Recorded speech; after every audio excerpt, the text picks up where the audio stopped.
5월 마지막 주일 하나님이 주시는 말씀은 히브리서 4장 14절에서 16절까지 말씀입니다. 신약성경 356페이지에 있는 히브리서 4장 14절로 16절까지 말씀, 하나님의 말씀을 제가 봉독에 올리겠습니다. 그러므로 우리에게 큰 대제사장이 계시니 승천하신 이 곧 하나님의 아들 예수시라. 우리가 믿는 도리를 굳게 잡을지어다. 우리에게 있는 대제사장은 우리의 연약함을 동정하지 못하실 이가 아니요 모든 일에 우리와 똑같이 시험을 받으신 이로되 죄는 없으시니라. 그러므로 우리는 긍휼하심을 받고 때를 따라 돕는 은혜를 얻기 위하여 은혜의 보좌 앞에 담대히 나아갈 것이니라. 아멘. 오늘 말씀의 제목을 한번 따라 하시겠습니다. 때를 따라 돕는 은혜를 얻기 위하여.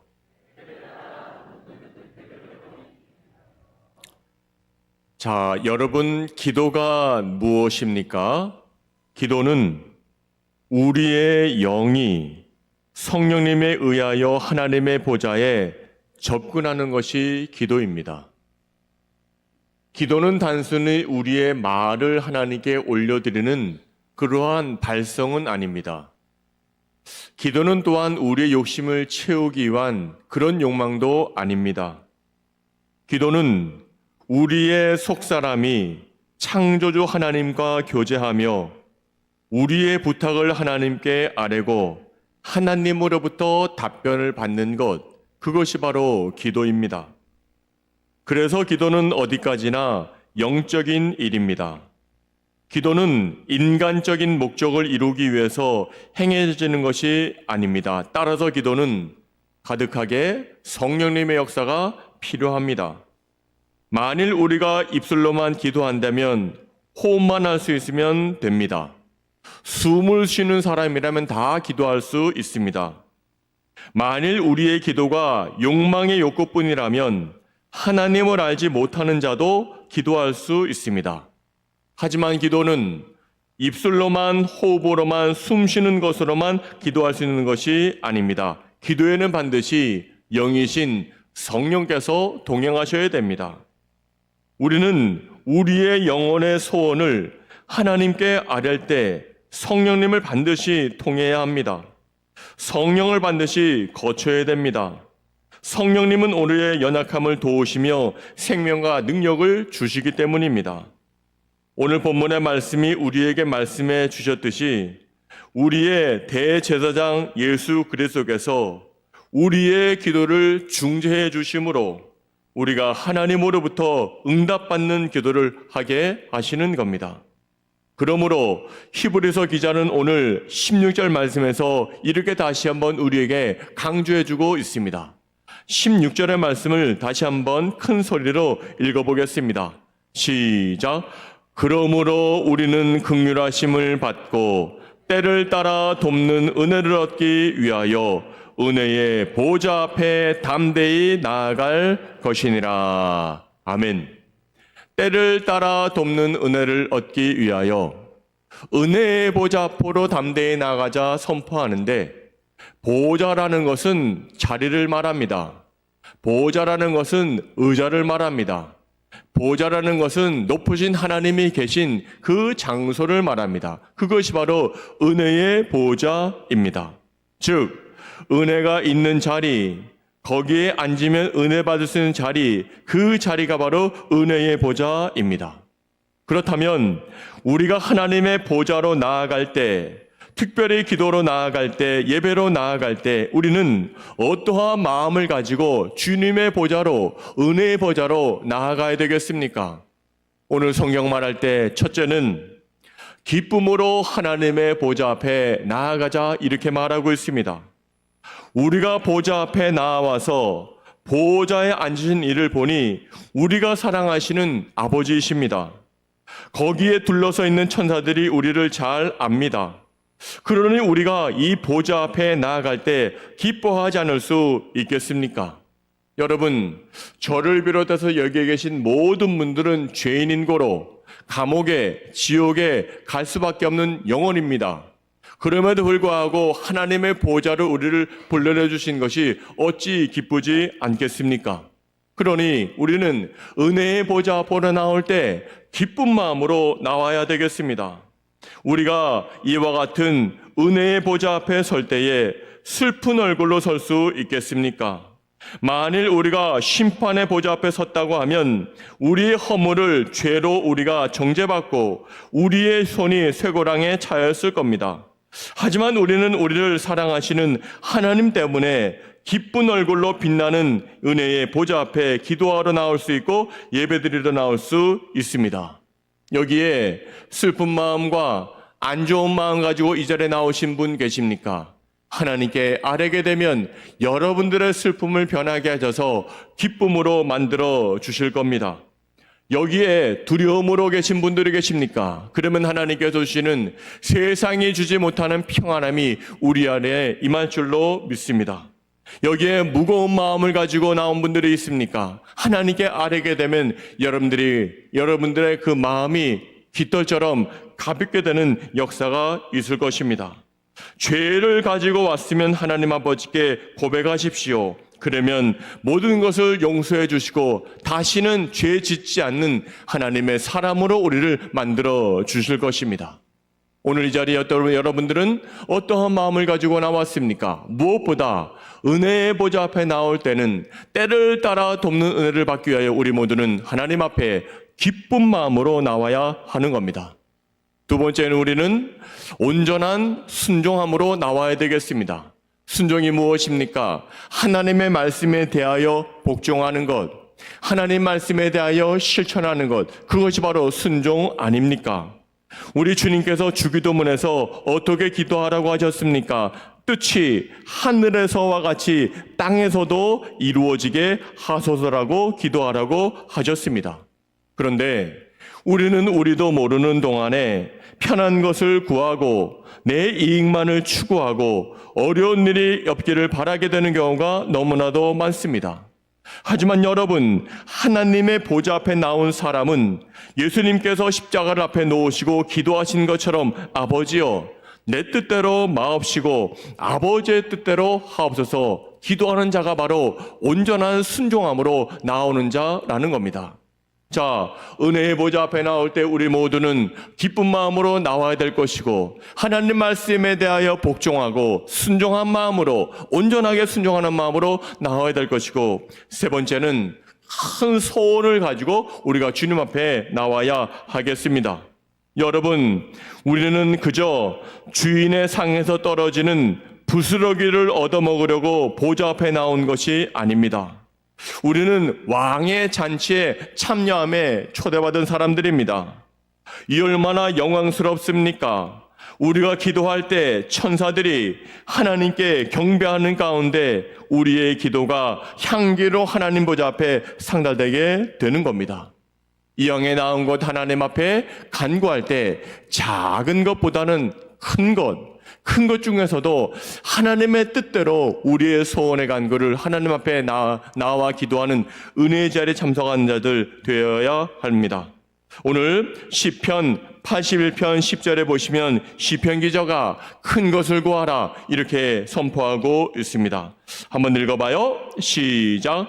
나는 너를 애굽 땅에서 인도하여 낸 여호와 내 하나님이니 내 입을 크게 열라 내가 채우리라 하였으나 내 입을 크게 열면 하나님께서 그 입에 많은 것들로 큰 것으로 채워주시마 약속하시고 있습니다. 하나님은 또한 이사야 선지자를 통하여 이렇게 말씀하셨는데 이사야 55장 8절과 9절 말씀 읽어봅니다. 시작. 이는 내 생각이 너희의 생각과 다르며 내 길은 너희의 길과 다름이니라. 여호와의 말씀이니라. 이는 하늘이 땅보다 높음같이 내 길은 너희의 길보다 높으며 내 생각은 너희의 생각보다 높음이니라. 아멘. 우리가 생각한 것보다 더 크게 역사하실 그 하나님을 바라보며 큰 것을 구하는 여러분들이 되시기를 바랍니다. 자, 우리는 하나님의 보좌 앞에 지금 나왔습니다. 어떠한 마음으로 간구하며 나아가야 되겠습니까? 첫째는 기쁜 마음입니다. 둘째는 하나님의 말씀에 대하여 순종하는 마음이 있어야 될 것이고, 하나님 앞에 간구할 때 작은 것보다는 큰 것, 하나님의 뜻대로 모든 것을 구하는 우리가 되어질 때 은혜의 보좌 앞에 나온 우리에게 하나님께서 축복해 주시는 겁니다. 자, 그 자리가 어떠한 자리입니까? 바로 은혜의 자리, 은혜의 보좌입니다. 율법의 보좌가 아닙니다. 심판의 보좌가 아닙니다. 만일 율법의 보좌, 심판의 보좌라면 그 보좌 앞에 설 수 있는 사람이 우리 가운데는 없을 겁니다. 왜냐하면 율법으로 말미암아 의롭다 할 사람은 한 명도 없기 때문에 그리한 겁니다. 근데 여러분, 얼마나 감사합니까? 우리가 나아가 서게 될 보좌는 율법의 보좌가 아니라 은혜의 보좌입니다. 복음의 보좌입니다. 은혜의 보좌 앞에서 우리 하나님께서 이렇게 선언해 주십니다. 믿음으로 말미암아 의롭다함을 받은 사람을 정죄할 자는 없다, 이렇게 말씀하십니다. 얼마나 감격스러운 말씀입니까? 우리는 기도를 통해서, 예배를 통하여 이 은혜의 보좌 앞에 가까이 갈 수 있습니다. 이것은 기도하는 우리에게 얼마나 위로와 격려가 되는 말씀인지 모릅니다. 우리가 때로는 하나님께 기도한다고 하지만 무엇을 기도했는지 막상 기도가 끝나고 나면 기도한 내용을 다 기억하지 못하고 다 잊어버립니다. 하지만 여러분, 염려할 것이 없습니다. 우리의 기도는 은혜의 보좌에 상달되었으므로 하나님께서 기억해 주시고 은혜로 그것을 이루어 주시기 때문에 그리한 겁니다. 우리가 혹이라도 잘못 구해도 은혜의 보좌에서는 하나님께서 더 좋은 것으로 이루어 주십니다. 왜냐하면 주님께서 우리의 기도를 완전하게 하셔서 은혜의 보좌에 상달되게 하기 때문입니다.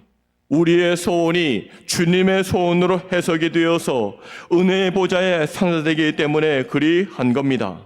내가 미처 구할 바를 알지 못하나 주님께서는 아무 말씀 없이 벌써 나의 소원이 무엇임을 아시고 또 무엇이 필요한 것까지 아시고 은혜로 응답해 주시기 때문에 그리한 겁니다. 여러분, 자녀들이 자라날 때 1살, 2살이 되었을 때는 제대로 말을 하지 못합니다. 문장을 이어나가지 못하고 겨우 한마디, 두마디 하고 자기는 말을 하고 싶은데 배운 말이 없어서 하지를 못합니다. 얼마나 아이들이 답답하겠습니까? 하지만 그 아이들이 한 단어만 말해도 우리 부모는 그것을 잘 해석해서 그 아이가 지금 무엇을 필요로 하는지 다 알지 않습니까?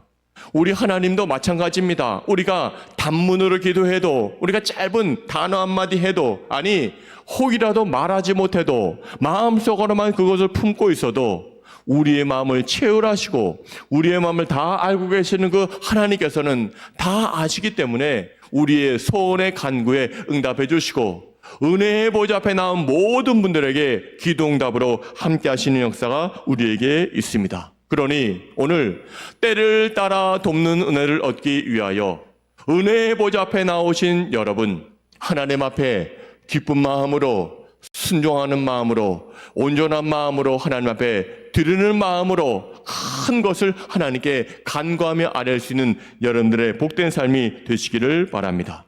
그렇다면 우리가 은혜의 보좌 앞으로 담대히 나아갈 수 있는 이유가 뭡니까? 죄인임에도 불구하고, 더러운 사람임에도 불구하고 어떻게 우리는 은혜의 보좌 앞에 나올 수가 있겠습니까? 이 두 가지 이유 때문에 그런 겁니다.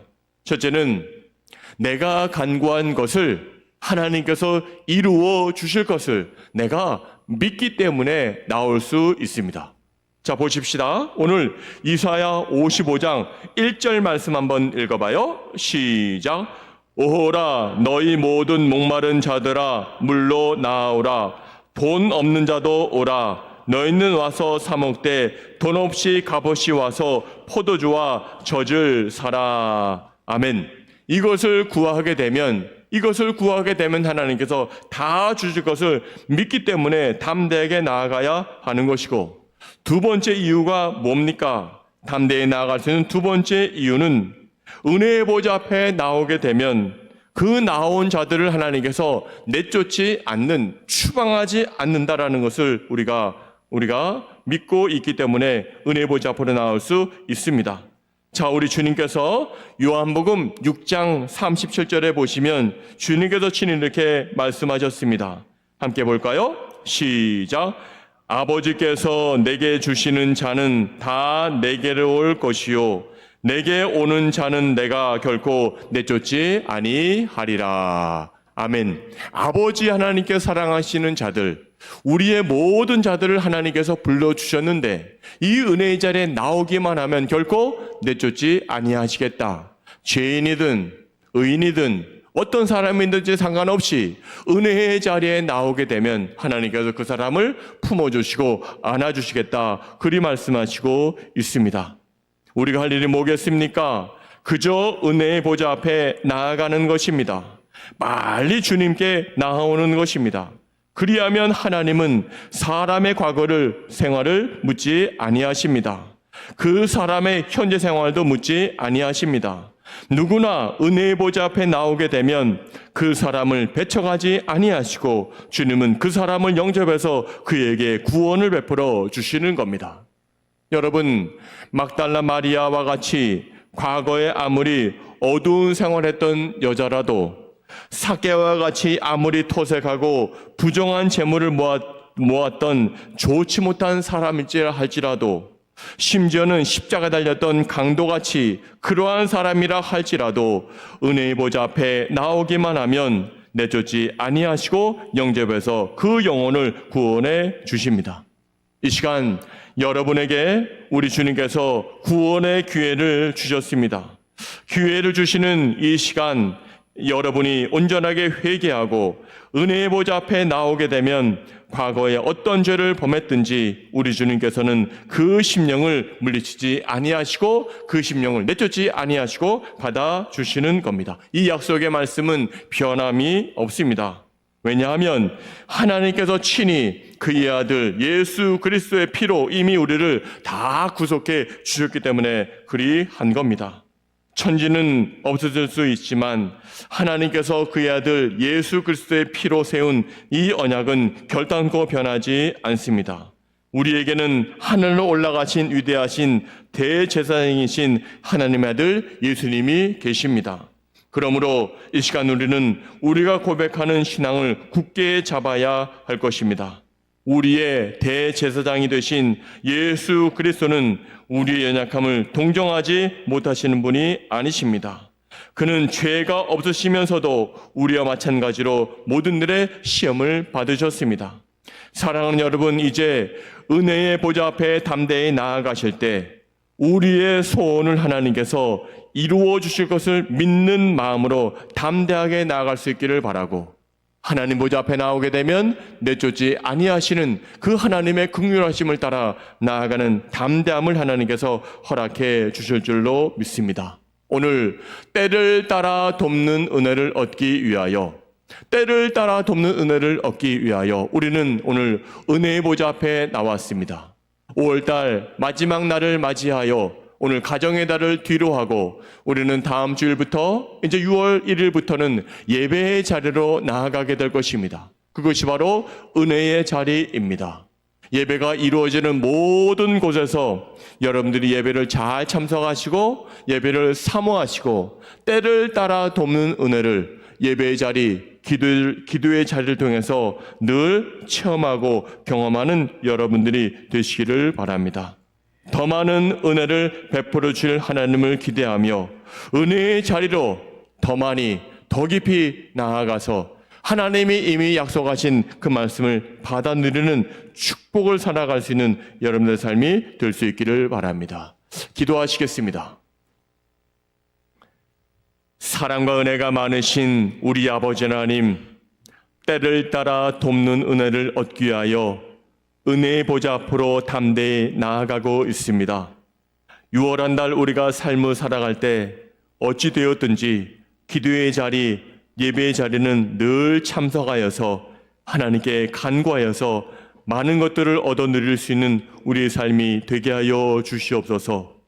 우리가 죄인임에도 불구하고 은혜의 자리에 참석하게 하신 것은 내쫓지 아니하시고 다 품어주시는 주님의 긍휼하심을 경험하고 체험할 수 있는 우리 모두가 되게 하여 주시옵소서. 그래서 예배가 이루어지는 모든 장소 소홀히 하지 않도록 도와주옵시고, 단 한 번의 예배를 드려도 깊이 있게 하나님께서 받으시는 예배를 온전하게 올려드리는 예배자들 되게 하여 주시옵소서. 예수님의 이름으로 감사하며 기도하옵나이다. 아멘.